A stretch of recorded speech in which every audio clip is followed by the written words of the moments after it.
Let's move to Facebook. It's your portfolio. Well, Facebook isn't your portfolio, but they are such a giant in the digital space. They almost are.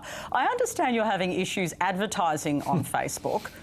Like, what's happened? Why can't you advertise on Facebook? You know what, I've been trying since the start of election and been told there are a whole lot of administrative, apparently, changes that have been made that have been literally insurmountable to resolve. I just can't help think that as a critic of Facebook, as I have been, and given their performance, and I think that they are right to be criticised about the way that their platform operates, the way that they, I believe, have a very loose approach to user privacy, the fact that they're not as committed to user privacy as they should be, despite so-called recent attempts by the CEO of that organisation to deal with that.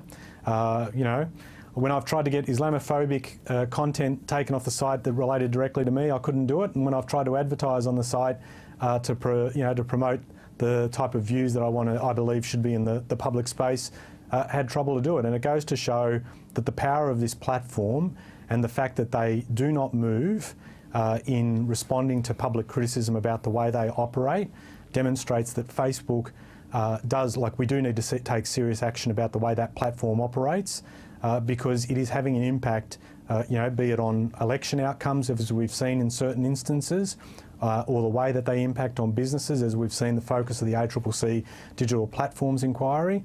It's time to deal with this head on. Do you think they're targeting you, Ed Husic? No, I don't. Well, look, you know what? I was going to say I don't.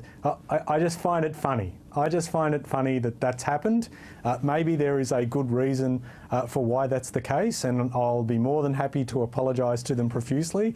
But I can't help but look at instances where others have been critical of the platform, and I don't liken myself to this person whatsoever. But when Elizabeth Warren, a Democratic candidate, criticised Facebook and said that it was time to break them up, she had her ads that made that same point. Refused to be on site, and the only way that they came back on Facebook was because of public pressure put on them. And it goes to show you that questions are right to be asked about how they manage their platform and the content on there. When people are concerned about some of the content that exists on there that won't be taken down, but critics have their views or their ability to place items on their platform blocked, well, Facebook, over to you to explain. Over to you. Well, we will be asking questions of Facebook. Let's see how they do respond.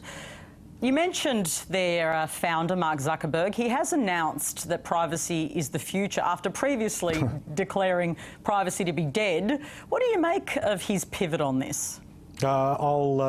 Seeing is believing, frankly. I mean, the problem with Facebook is there is a quite standard approach to the way that they deal with issues that have been levelled at them. First, they'll deny, then they'll say, yes, we acknowledge there's an issue and we have to deal with it. Then they don't do anything and we go back to square one.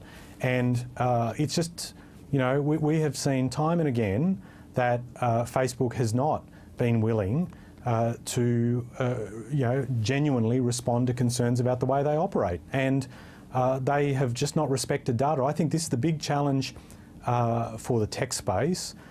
Is the demonstration of respect for data, that users' data will not be milked to the nth degree for the purpose, the monetisation of it, and that there are no bounds or boundaries whatsoever.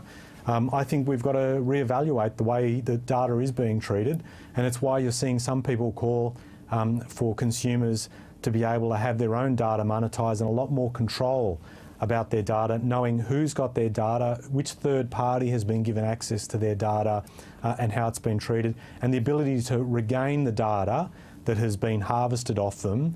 Some of the stuff that the EU has been doing that people thought was on the extreme, you're seeing now being brought into the mainstream because people realise that a lot of these tech giants are just not playing ball. Ed Husic, thank you so much for coming in. Thank you.